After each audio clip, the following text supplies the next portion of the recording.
Allah is my heart's speech, your mercy is what I beseech.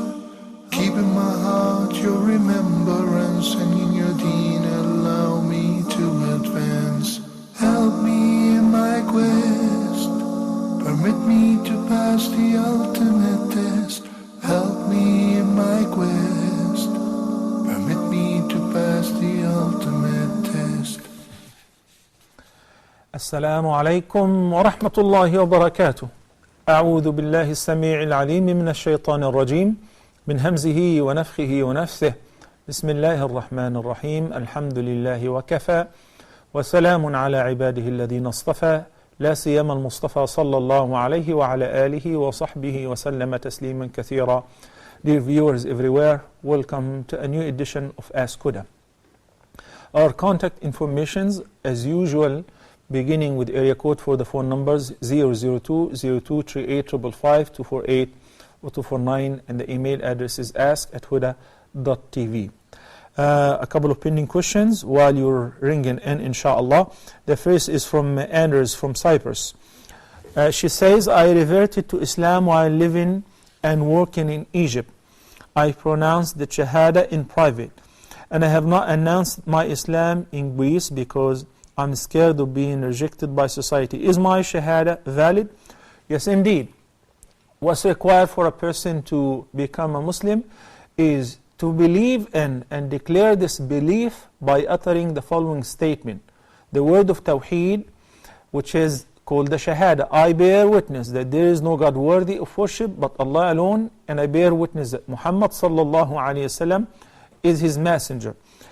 This statement is required for any person to enter Islam. And it is required for every Muslim to frequently recite, whether in the Salah, in the Tahiyyat, which is also known as Tashahhud, and right before death. Every day Muslims have to pronounce this Shahada or the Kalima. So if a person studied Islam or has been informed about Islam, and he or she is convinced, they should not hesitate nor delay their Islam. They shouldn't say, well, I cannot declare my Islam before my family. Fine, you don't have to.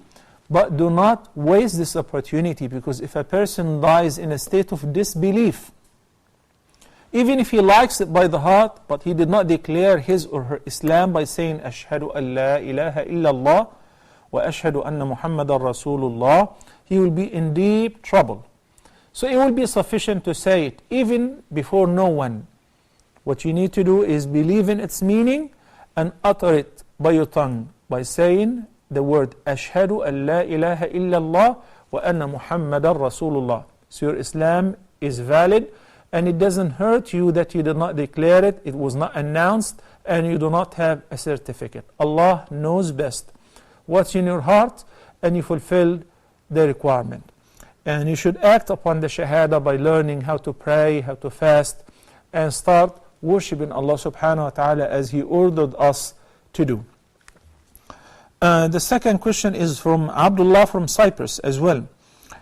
Abdullah says, should we pray 2 units of prayer every time we enter the same masjid that we pray in our regular prayers on regular basis? He is referring to Tahiyyat al-Masjid. I will answer this question after I take a few calls, inshallah. Assalamu alaikum. Muhammad from United Arab Emirates, welcome to the program. Alhamdulillah, I'm fine. Thank you for asking. Thank you so much. I have some few questions for you. Yeah. My first question is about the pictures in the house. About? The pictures. Malaika don't come in the house where there is surah, there is pictures. Pictures? Yeah, pictures. Nowadays, like for example, if I want to pray, I put cartoon for my children. Yeah. It's also pictures. Yeah. And everything, and like the temples, they have small pictures. So how will Malaika enter? Oh, this one is okay. You got points? So your question is pertaining the cartoons or the movies that you play for your kids in order to keep them busy so that you can offer the prayer, right? Exactly. And also, the temples, it has pictures on it.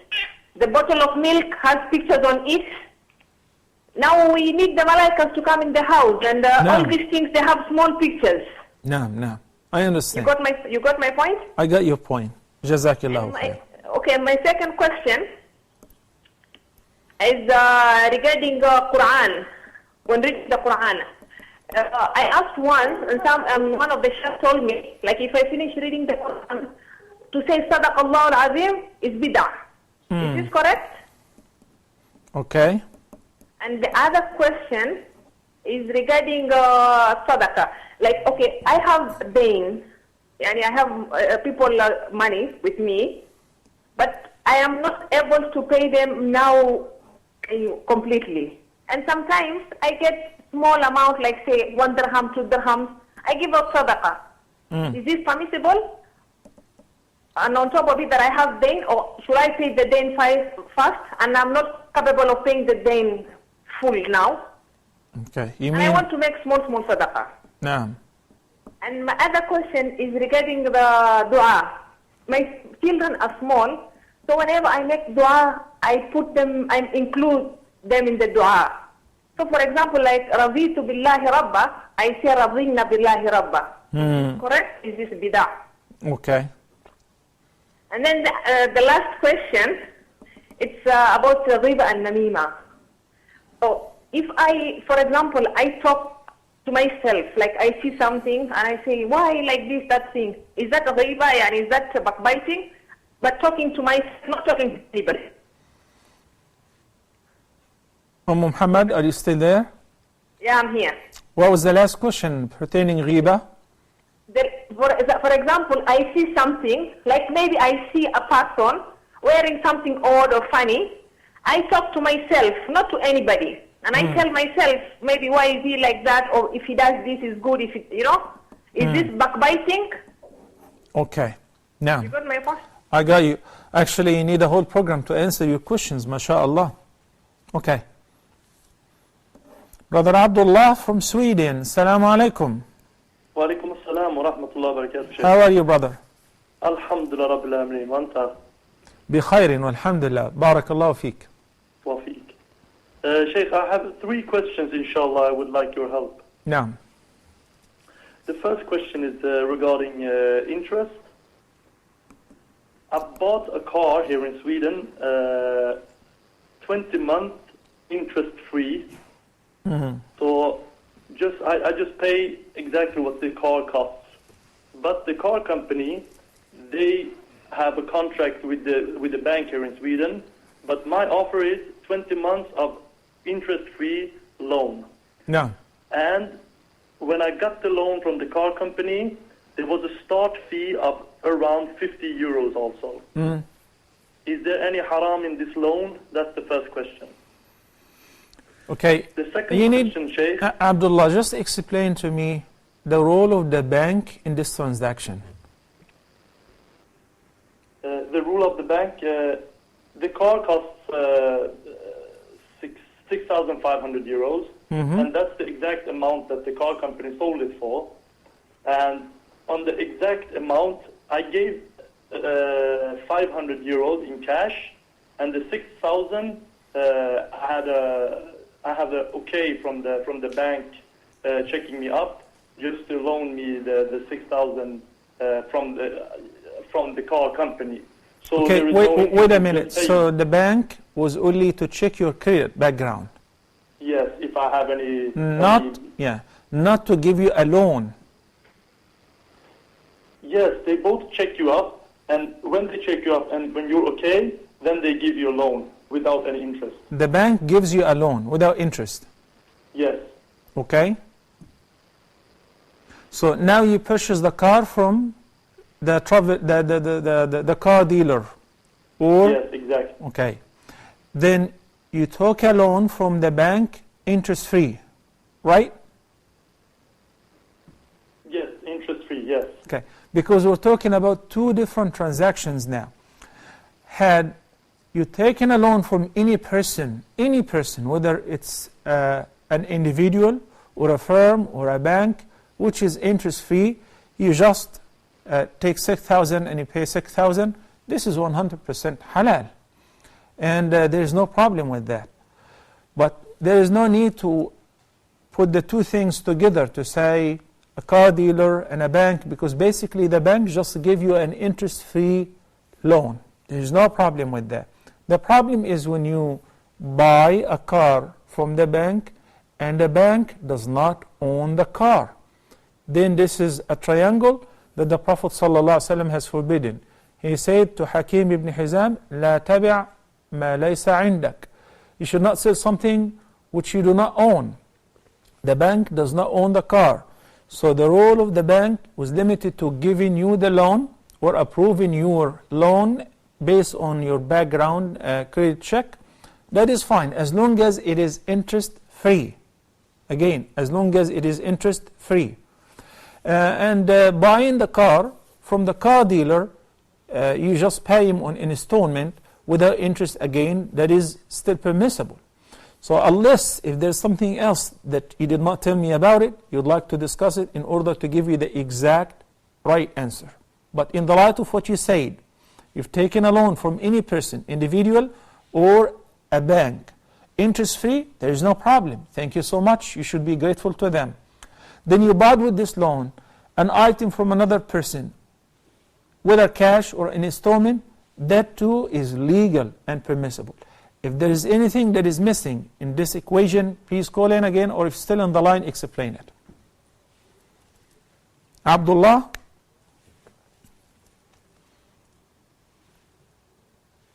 Oh, okay. Okay, I hope you heard the answer. Barakallahu feek. Tahiyatul Masjid, the brother Abdullah from Cyprus asked about earlier. The Prophet ﷺ said in the sound hadith, which is agreed upon its authenticity and narrated by a companion known as Abu Qatada, may Allah be pleased with him. He said, whenever you enter the masjid, you should not sit down before offering 2 rak'ahs, the 2 units that you are referring to. It doesn't have to be specific 2 units with the intention of greeting the masjid. Because if you enter and there is a current prayer or a prayer that is due, that you need to pray, whether it's fard or nafil, like the sunnah, emphatic or non-emphatic sunnah, before or after the prayers. So if you enter the masjid and say Allah Akbar and you pray your sunnah, that will do it. So you don't have to make another 2 rak'ahs independent greeting the masjid. Because the effective cause of praying these 2 rak'ahs, or the illah, is not to sit down before praying. So if I happen to enter and pray any prayer, that will waive the requirement of praying Tahiyatul Masjid, because it will serve the purpose. Also, Jabir ibn Abdullah narrated, and the hadith is collected by Imam Muslim, that there was a poor companion by the name Sulaik al-Ghatafani, who has entered the masjid while the Prophet ﷺ was delivering the Friday sermon. He sat down. The Prophet ﷺ addressed him in front of everybody. He said, have you prayed? He said, no. He said, get up and pray 2 light rak'ahs. So he did. And in the next week, next Friday, he's done the same, and the Prophet ﷺ has done the same. In order to teach the whole ummah that you should not sit down when you enter in a masjid, even if you enter regularly 5 times a day, before praying the greeting of the masjid. Even if it was during one of the 3 times where it is disliked to offer any unnecessary prayer or voluntary prayers. After Fajr, until sunrise, and before the sun moves away from its median, and after Asr, and until sunset. May Allah subhanahu wa ta'ala accept. Okay, Brother Abdullah, you're back again on the line. Assalamu alaikum. Alhamdulillah. Assalamu alaikum. Wa alaikum assalam wa rahmatullahi wa barakatuh. Sheikh, the second question. I have a job in Sweden. I've been working approximately 1 month and is as a business developer at the company. And as I started, the manager who hired me, alhamdulillah, I got my conditions that I could pray and go to Jum'ah and everything. MashaAllah. And when I started the job, the first day I came, alhamdulillah, I didn't shake hands with women. Mm-hmm. So it was kind of a reaction for him, and I felt that he wasn't. Of course, we know that Allah has to be pleased, but I'm not just trying to tell you the situation, Sheikh. And he started from day one telling me that, oh, you have offended people and stuff like that. And I said to him that you can relax. This will be good. It will be okay. And by the time has gone now, it's a little bit over 1 month, and I feel that a lot of people is nice now, but some people are offended. They don't like it, and I feel, and I've heard one person, talk at the working place and spread rumors and stuff. And this manager, who I feel that I wanted the support from, because he hired me, I feel he behaves and treats me the baddest of everyone. You feel what about him?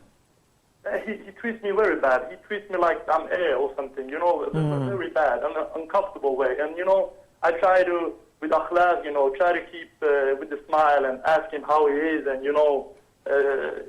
to do as good as I can. I try to deliver the best I can and show him exactly what I can do, inshallah. But I feel that I have come to a stage that either I take a talk with him tomorrow and confront him, or I need your advice, Sheikh.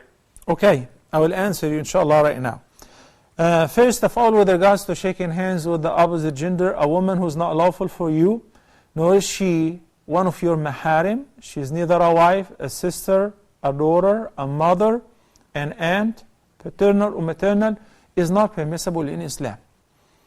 And there is a serious warning against that. Okay, this is as far as why doesn't Brother Abdullah shake hands with women. Not because I live in a culture where my colleague likes to shake hands and gives me kisses on the right cheek and the left cheek and all of that, I have to do the same. No. Some people like to say, well, I'm allergic. No, we don't say allergic. It's against my religion. It's as simple as that. Against my belief. It should be fair for every person to say so, and people should respect my belief. I shared with you the story before, where I heard in the hospital, a woman who was given birth and she needed blood transfusion. She is about to expire. She was in a terrible condition. They asked her, you need a blood transfusion? She said, no. She was screaming, why not? She said, it's against my religion. We cannot take blood from others. I believe she was a Jehovah's Witness. And said, okay, fine. And they give her a clearance sheet, and she signed. Even if I die, I don't want any blood. They had to respect that. You are calling from Sweden. I was living in America. I travel all over. And this is what I do with people. I don't have to hide. I don't have to give false excuses. Simply I say, this is my belief. This is my belief. And I went through this many times, 100,000, Allah knows how many times. Sometimes women come towards me and they want to give me a hug. I enjoyed your lecture. My students, the girls, want to give me, I thank you so much. I like your lecture. I like your speech. So I make it clear. I say, it's in our belief we don't shake hands with women. We respect women so much. We revere them. We appreciate them. But I can only touch a woman who's lawful for me, and so on. Okay, as far as your manager and how should you treat him, whether a manager or anybody else. I recall here a very interesting hadith in which the Prophet ﷺ said, Tahadu, tahabbu, exchange gifts, it develops love. And in this society, and this is something has happened to me, my wife's physician, and she was a female, that she was kind of reluctant in the beginning dealing with us with a beautiful gift, or baklava, or some sweet, Middle Eastern sweet, and so on. Things have changed, big deal. Especially when you give it with a good intention, with a good faith. I like you so much and I would like to share something with you. Please accept this token from me. Whenever we throw a party or barbecue or something like that, or an open house in the masjid, we make sure to invite our colleagues because they have a myth pertaining us to the extent that something that we have a headquarter, not a place of worship. And this is a place where we really manufacture weapons and so on. So inviting them over changes this bad image and it refutes the misconception. It answers a lot of questions. So they respect you for whom you are.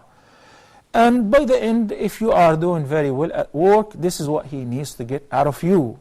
As a person lives in a very materialistic society, what matters is you are productive, you're doing your job in an excellent fashion, you come on time, you leave on time, you respect everybody else. It shouldn't be a problem. That this is not the end of the world. Bottom line also, I'd like to remind you that the hearts of all human beings, believers and disbelievers, are controlled by Allah subhanahu wa ta'ala. He makes people love whomever He loves. And He makes people dislike whomever Allah subhanahu wa ta'ala disapproves and dislikes. May Allah keep you steadfast. Assalamu alaikum. Brother Abdul Rahman from KSA. Assalamu alaikum wa rahmatullahi wa barakatuh. Wa alaikum assalam wa rahmatullahi wa barakatuh. Abdul Rahman, how are you? I'm fine. Okay. Alhamdulillah. Yeah. I have a question for you. Mm-hmm. I am 12 years old boy. Myself and my sister 11 years old stand behind my mother to pray. My questions are, can my mother lead prayer for me? Where do I have to stand? If only my sister and mother pray, how should they stand? When a group of more than 2 ladies pray, how should they stand? Abdul Rahman, let me ask you a question. You said you're 12 years old. Yes. Okay. Do you know some surahs of the Quran? Yeah, I know many. Many, mashallah. Do you know Juz Amma, the 30th para? No, not full. Not fully, okay.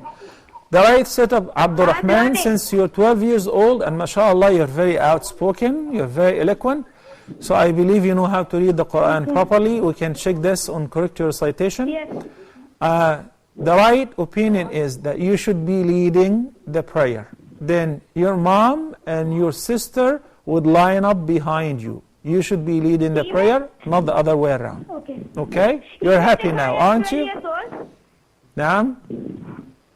Even if I am 12 years old? Even if you're 9, even if you're 8, even if you're 7, one of the Sahaba at this age, the Prophet ﷺ appointed him to lead the prayer because he knew Quran more than others, and he did not only lead the prayer with women, but with men as well, who were much older than him. In your case, you should be the one who's leading the prayer.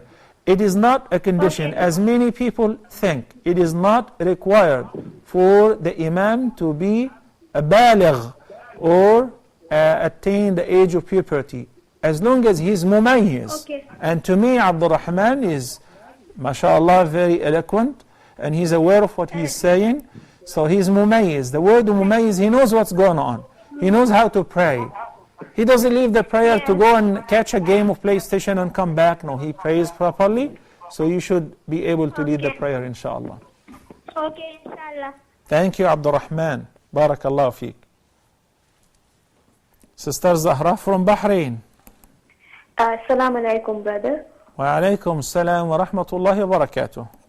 Yes, brother, I just had a question regarding, I'm engaged since 1 year, and I just wanted to know that I have been talking to my fiancé since 4 months. I didn't know anything about whether it was lawful or no, but now when I just came to know that, I just heard from somewhere that it isn't lawful, it's haram.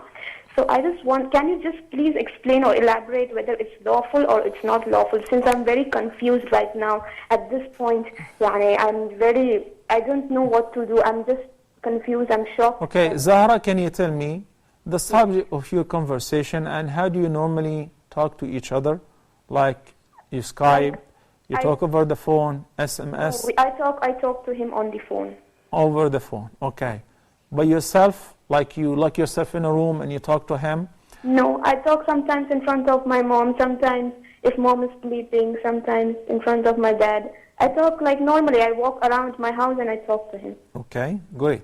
Okay, I will answer you inshallah right now, Zahra.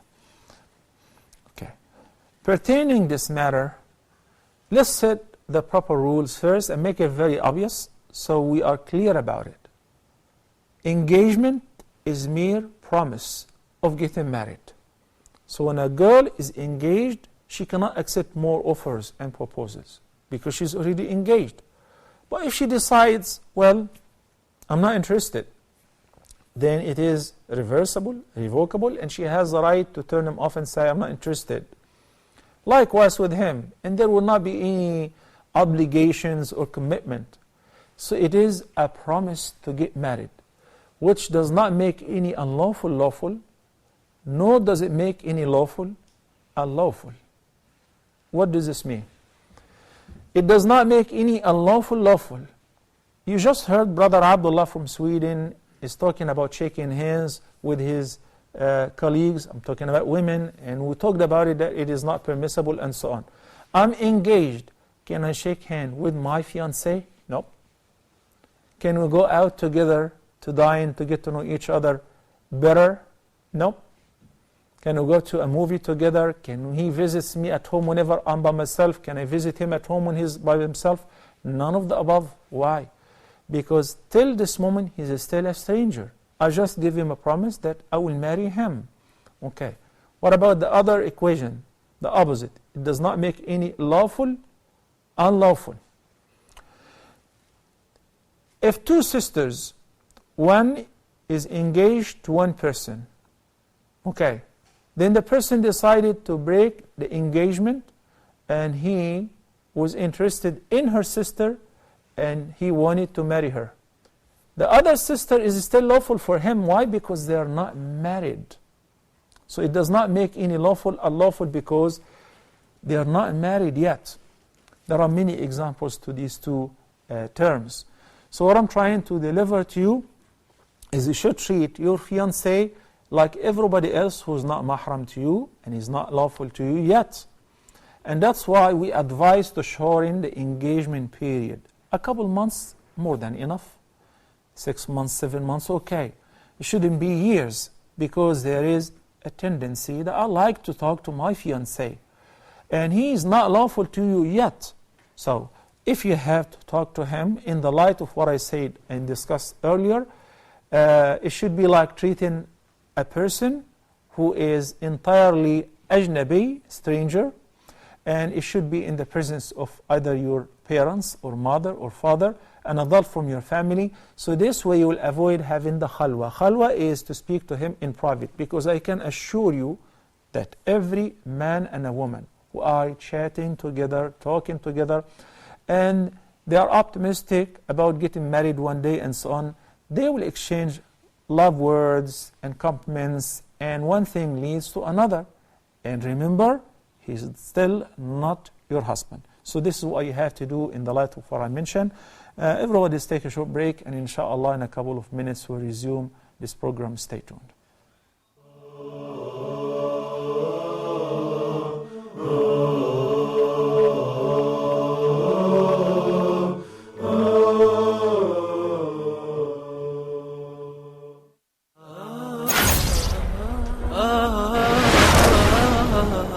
Allah subhanahu wa ta'ala choose whom He wills subhanahu wa ta'ala for His mercy, for His messengership, for the revelation to be revealed.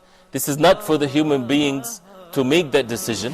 If a person would turn to Allah subhanahu wa ta'ala sincerely, truthfully, asking for forgiveness, Allah subhanahu wa ta'ala promised to forgive.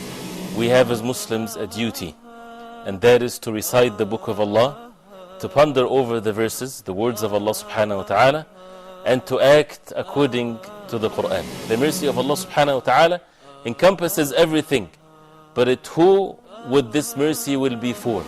And the Prophet sallallahu alaihi wasallam was sent to all mankind. So the ummah, or the people of the Prophet sallallahu alaihi wasallam, are all mankind since the time of the Prophet sallallahu alaihi wasallam till the day of judgment. Why waste our life without getting to know every verse in the Quran, what Allah subhanahu wa ta'ala wants from us?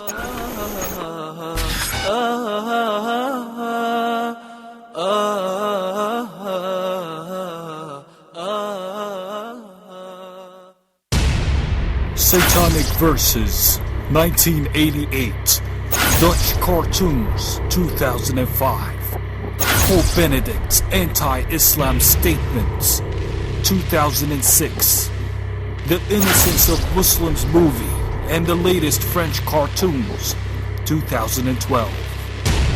When will this stop? And the subsequent worldwide violence. Islam says no to such hate that hate produced. Love is not a word, it's not just a word, brothers and sisters. So why do you take the initiative and inflame the feelings of Muslims?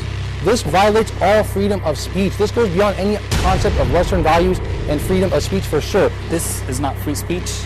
This is called hate speech. How to reach to the other side and let them understand us as well and know what hurts us and what is not they're supposed not to get close to in their own language. The media here also plays a very important role. It's totally illogical to defend our religion and our prophets in Arabic. We have to defend them in those people's language. Since its inception in 2005, Huda TV has been undertaking the role of peacefully defending the Prophet, peace be upon him, in the best of manners.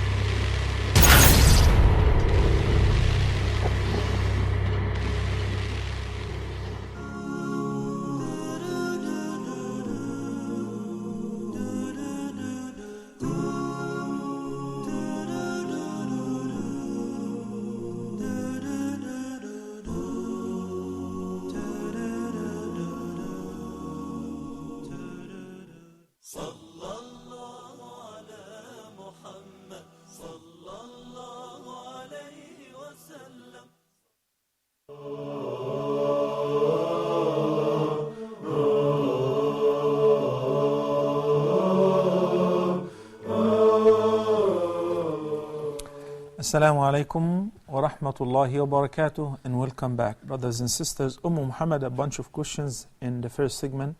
The first is pertaining pictures and images of live creatures, humans, birds, animals that may be displayed on cartoons. She's playing that on the screen so that the kids would watch, or on bottles or food containers and so on. Would that prevent the angels from entering the house?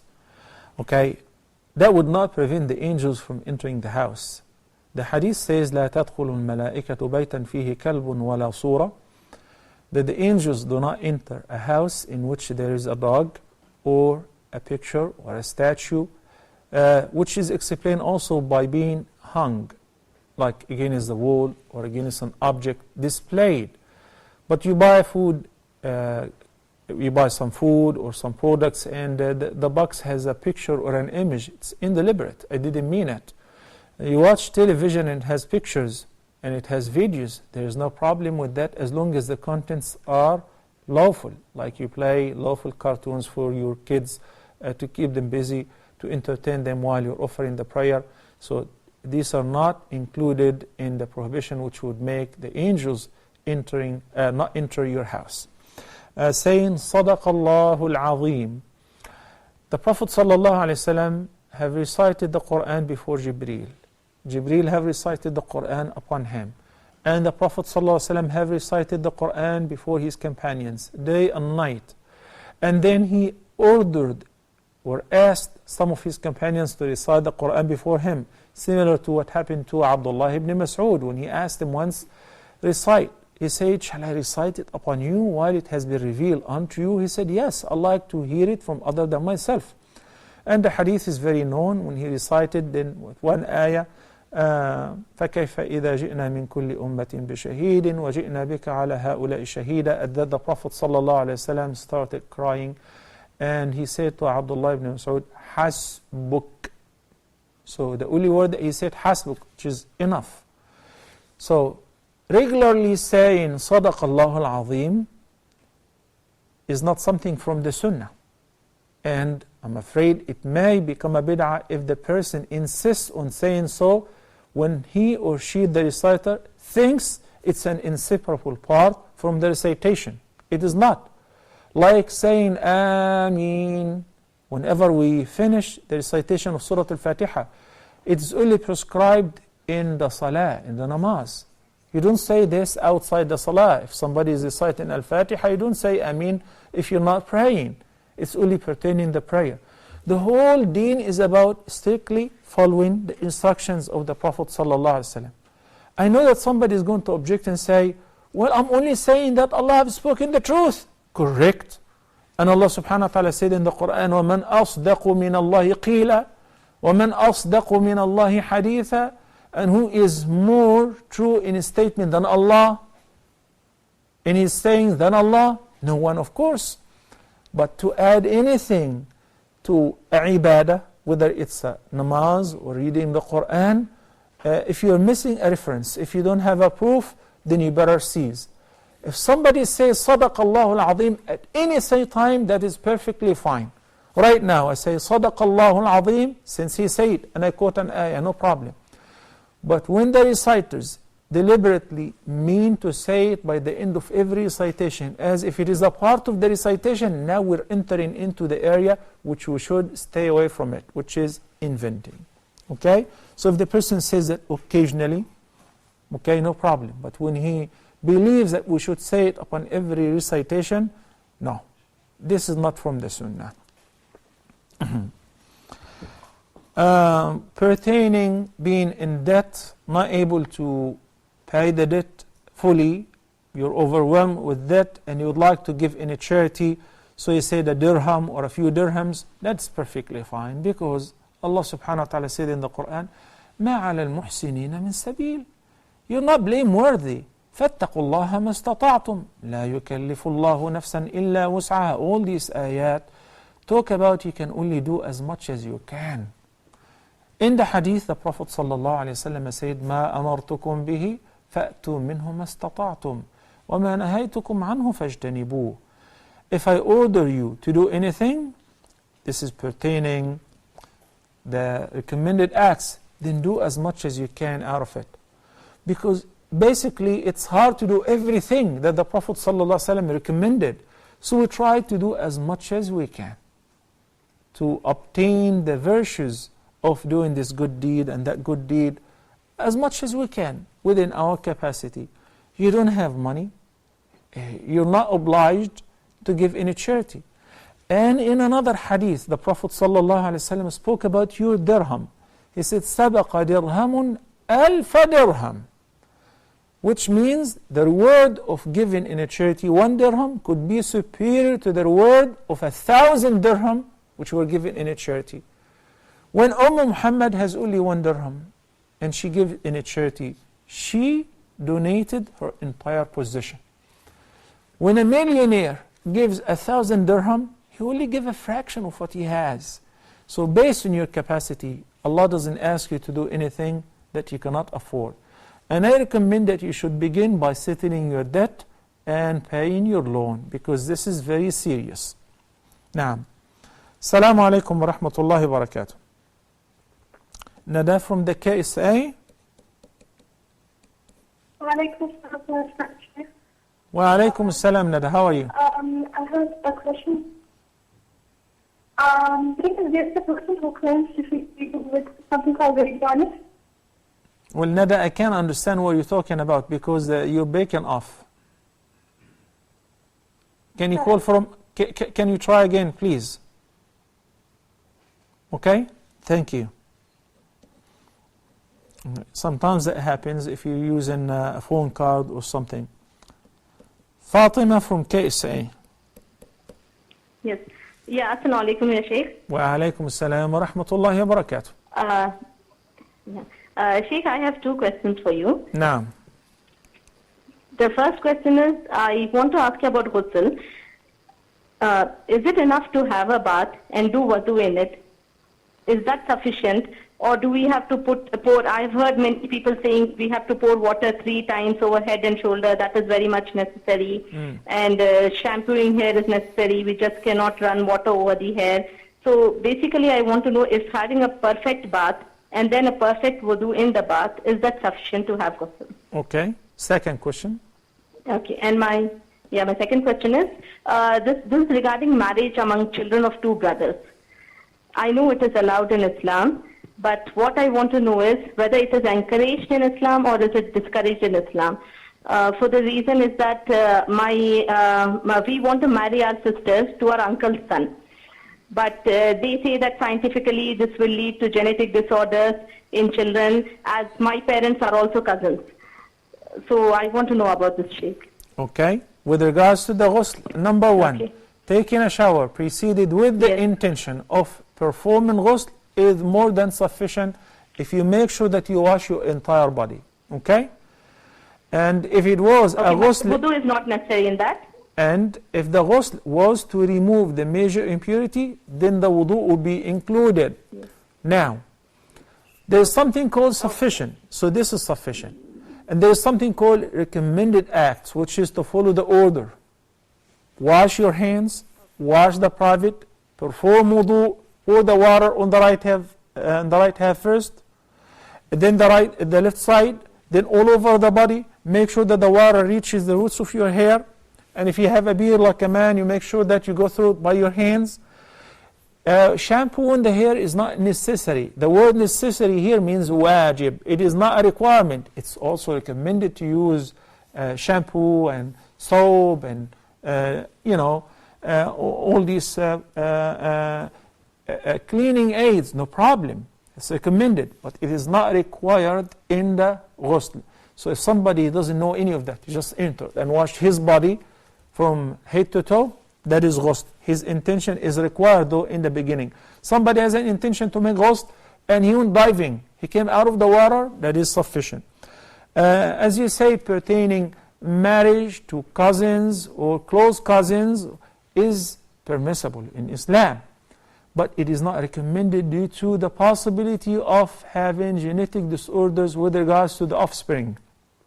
But it is halal. It is lawful. No problem. Especially if the family has a history of genetic disorders, then it will be recommended to avoid it. Also, running some tests in the beginning prior to marriage is recommended. It's not mandatory. But Islam approves and recommends everything that serves the purpose of protecting the life, protecting the wealth, and protecting the honor of individuals. Okay? Barakallahu fiki. Okay, thank you. You're still on the line. Wafiki, Jazakillahu khairan. Riham from KSA. Assalamu alaikum. Wa alaikum assalam wa rahmatullahi wa barakatuh. I am 16 years old and I have a question. MashaAllah, welcome to the program. Okay, thank you. Actually, I'm doing my AS and A2 inshallah this year and the next. That is grade 11 and 12 exam. MashaAllah. But my main ambition in I want to get a bachelor in Islamic studies and I want to specialize in tafsir. In tafsir, may Allah make your dream come true. I mean, so I was wondering if I should finish my education first, or should I straight away go to a university and start studying the Islamic studies? Okay. Because whenever I try to do my schoolwork, I'm always bothered by the question: is this really going to be beneficial for me in the hereafter? Wonderful. Thank you, Rihan. So please, can you tell me some good universities that I can apply to from now? Naam. Okay. Barakallahu fiki. First of all, if you're interested, and I noticed that you're calling from KSA, Mecca, Al Qura University is a wonderful university, and they have a campus for girls. In Roland, I believe in Medina too. So if there is a chance to study Islamic studies right now, do not waste the opportunity. Okay. If your ambitions, mashallah, can take you to medical school, specialize in gynecology or obstetric, to be an obstetric doctor, or to be a teacher, that's perfectly fine. But also with the study in Islamic studies, you can be a successful teacher. Here is the issue. Having an intention before and while doing anything that is lawful can turn the lawful thing into an act of worship, can turn ordinary things into ibadat. Okay, studying anything that is lawful with an intention that I want to benefit humanity, I want to benefit my society, I want to save lives, I want to help the poor, I want to educate the community, all of that you'll be rewarded for every moment you spend with the book, with studying. And basically, when our shuyukh taught us this, and then I went through pharmacology, and then I went through studying even art for several years, then along with Islamic studies, it made my life very interesting. I enjoyed every moment that I spent with the book. or with the books, versus others who take this school in order to get this job, to make that much a month, so that by the end of 10 years I can get married and buy a house. Very, very narrow mind and limited understanding. Because I know for sure that my provision will come to me. I'm making my effort. I'm doing my best. I'm exerting every possible effort to be a successful person. Ista'in billahi wa la ta'jaz. This is what the Prophet ﷺ said in an advice to one of his companions. Seek the help of Allah and do not fail. Do not be lazy. Do your work. Ista'in billahi wa la ta'jaz. And if it doesn't go through, if it doesn't happen according to your ambitions, then قدر الله وما شاء. قدر الله وما شاء فعل. This is the ordainment of Allah subhanahu wa ta'ala. But Allah does not waste the work of those who work hard, especially for His sake. So if there is a possibility, you combine all of that, you study for the dunya to benefit yourself and others, and study the deen, that will be great. If not, and you're living in this country, I advise you, if you were my daughter, I would say specialize in tafsir. We need scholars of the women to educate the ummah. We're running short, and we don't have enough ladies who can educate the ummah, particularly women. So I highly encourage you to study tafsir, inshallah, and enroll in any of these Islamic universities. If you can find any, then online Islamic universities. Barakallahu fiki. And you really made my day. I'm very impressed. I'm very happy to get this call as the last call of the day. The sister Muhammad, who said that when she makes dua, she says رضينا بالله ربا وبالإسلام دينا, in plural, in order to include her family or her children who are young and they cannot repeat the dua. Fine, no problem. They will be included, inshaAllah Azza Jal. Similarly, if a person is making dua like the imam, when I make the dua in the masjid, I don't say رضيت بالله ربا in the individual or singular. Rather, I have to say it in plural, in which, in qunut, and by the end of the halqa, I have to make it in plural. So it's not a bid'ah, and the audience should say Ameen. So teach your children to join you in the dua and say Ameen. When you see something or somebody who looks funny, acts funny, and you criticize that, in your mind, this is not ghiba. It is not backbiting, because backbiting involves a third party. You talk to somebody about somebody else in his or her absence. This is the backbiting. But still, that is not recommended, because we're not supposed to belittle people, make fun of them, or lower them even within ourselves. Because the Prophet ﷺ ordered us to do this. We should love for our brothers and sisters what we love for ourselves. Would you like people to undermine you? Would you like people to make fun of the colors of your dress? Would you like people to make fun of your height, of your weight? Of course not. So أحب لأخيك ما تحب لنفسك. أقول قولي هذا وأستغفر الله لي ولكم وصلى الله على نبينا محمد وعلى آله وصحبه وسلم. And see you next week, inshallah. Assalamu alaikum wa rahmatullahi wa barakatuh. Allah is my heart's speech. Your mercy is what I beseech. Keep in my heart your remembrance, and in your deen allow me to advance. Help me in my quest. Permit me to pass the altar.